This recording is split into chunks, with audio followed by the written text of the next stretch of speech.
একটা পূজা মণ্ডপে যদি অনাকাঙ্ক্ষিত ঘটনা ঘটে, ফরিদপুরের মানুষের মধ্যে যে সাম্প্রদায়িক সম্প্রীতি এটি নষ্ট হয়ে যায়। পাশে যারা আছে সেই সম্প্রীতি সবসময় বজায় রাখার জন্য আমরা কাজ করি।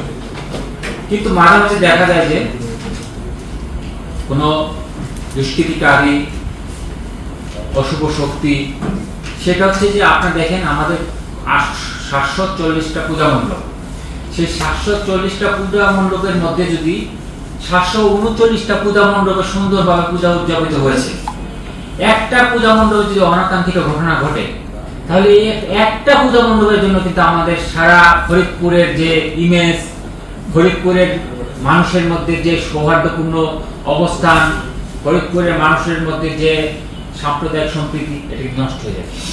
তাহলে হচ্ছে প্রত্যেকটা 740টাতে কিন্তু আমাদের নজরদারি থাকতে হবে এবং আমরা চাইবো যে 740টা পূজা মণ্ডপ এখানে কিন্তু আমরা হচ্ছে বাইরে যারা আছি আপনাদেরকে সহযোগিতা করব। এনজিওর কিস্তি প্রথমবার বিকাশ পেমেন্ট করলেই 20 টাকা ইনস্ট্যান্ট ক্যাশব্যাক।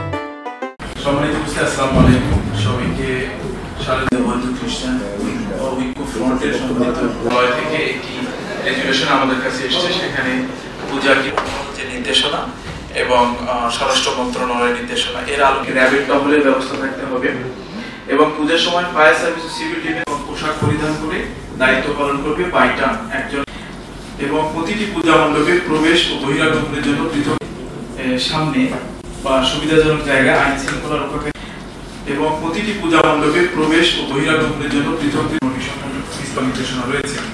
তার মধ্যে আমাদের এর আলোকে আমরা স্থানীয়ভাবে সিদ্ধান্ত নিব। তো তার পূর্বে আমাদের